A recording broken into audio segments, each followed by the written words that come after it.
Hi and welcome. My name's Julianne Kost, and in today's episode of The Complete Picture, we're going to take a look at all of the new refinements and enhancements to Adobe Camera Raw.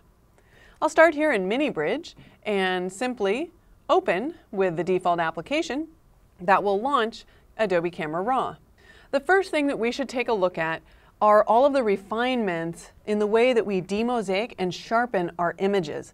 Now, this is going to be pretty difficult to see because even though I'm viewing this now at 100%, since this videotape is going to be compressed, you're probably not going to see what it is exactly that I'm going to show. But let me explain it to you. Because the raw processing engine is so different than previous versions, we actually have a new process version. So you'll notice in the lower right-hand corner, there's an exclamation mark on this image. This is telling me that this was processed in a previous version of Photoshop or a previous version of Lightroom, because the Adobe Camera Raw technology is the same, that core underlying technology is the same in both applications. So it's warning me that this has been processed in a previous version. In order to update this, I can either click on this exclamation mark, or we can go to the Camera Calibration tab, and you can see here, Process 2003 or 2010, which would be the current enhanced technology. I'll go ahead and select that. The exclamation mark disappears, and we reprocess. Now, what is it that we're reprocessing? We are reprocessing the entire way that we demosaic the raw file. We're also applying better sharpening and better noise reduction. So we'll start with the noise reduction. I'm going to move over to our Detail tab, and you can see we have a luminance and color noise reduction slider. As I move the color slider over to the right, you can see that all of that color artifacting, kind of those splotches like Christmas tree lights, is going to disappear. Once I remove that noise, I can then use the color detail slider in order to kind of maintain all of the saturation and all of the detail in my image. So it's fantastic now that we can remove all the artifacting while still retaining that saturation. Now let's take a look at the luminance slider. This is where there's just been incredible improvements. You'll notice as I move this all the way over to the right, all of that noise is completely removed. Although for an image like this, that's probably a little bit of overkill. So let's go ahead and back off a little bit on the luminance.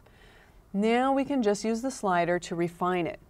But that's not all we can do, because the luminance slider is removing the noise in the luminosity channel, but it also tends to get rid of a little bit of detail. So you're going to need to find a balance.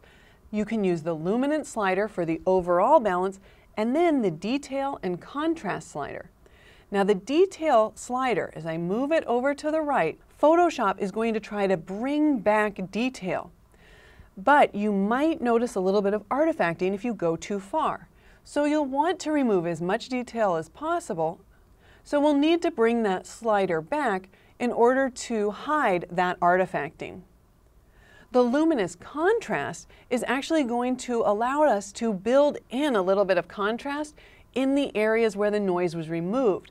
So in this case, I'm going to move it over quite a bit because I want a little bit of contrast in that wall. I don't want it completely smooth. It's a textured wall, and the contrast slider is going to help me bring back that information. Excellent. Let's go ahead and move to this next image, and then I'm going to move over to the effects panel. Now, it may seem a little ironic. Here we've spent all of this time developing this amazing ability to reduce noise, and at the same time, we're going to give you the ability to add in noise, or in this case, grain. And there's many reasons that you might want to do this. For example, you might have a series of images that are photographed with different ISOs that have different amounts of noise in them, and you want to make them look like they're all one part of a cohesive story. Or if you're doing any compositing in Photoshop with multiple layers, you might want to add grain to one image to match another one. So there's lots of reasons to use the grain. Now, I'll go ahead and zoom in. I'm going to need to zoom in probably to at least 100% here to make sure that you can see this on the video. And then I'll add as much grain as possible. And you can see that grain in the image. If I toggle on and off the preview, there's before and there's after. I can also control what size grain I want. So do I want really small grain or really large grain? And the roughness of it. Do I want to move this over to the right and make it kind of more clumpy, maybe like a film look of the past? Or do I want this to be kind of smooth grain? It's up to you. The point is you can now add as much or as little grain as you want. Now let's go ahead and zoom out on this image. And I'm going to use the crop tool. You can see that I've already cropped this image. So if I wanted to add a vignette to it, I would not want to use the lens correction because the lens correction vignetting is going to apply to the entire image. So I'm going to want to use the post-crop vignetting. And we have two new styles here. We have a highlight priority or a color priority because we got some feedback in the previous version with the paint overlay, that's what we were doing before, that when it was printed, the vignette tended to look a little bit muddy. So now you can choose between highlight priority or the color priority. You dial in your amount. Of course, we can darken a vignette, or you could lighten it if you want to. In this case, I'm going to darken it, bring in my midpoint, and we can make this either a very edge effect, like a square effect, or we can make it a round effect, and we can add an amount of feathering to make a nice soft edge.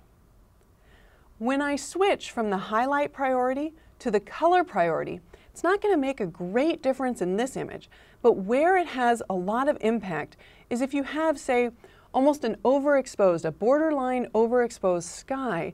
It's very similar to adding a curves adjustment layer in Photoshop. You know when you add a curves adjustment and you make a drastic change to the curve, sometimes your image gets a little bit more saturated where you've changed it. That's what you're going to get with a highlight priority. If you change this to color priority, then it's like that curve adjustment layer in Photoshop when you set the blend mode to luminosity and we don't change the color values. So it depends on what's more important to you. Do you want that color shift? And sometimes you really do because you want the sky to get nice and dark in the vignetted area. Or do you want to keep the colors of your images more true, in which case you would set it to color priority.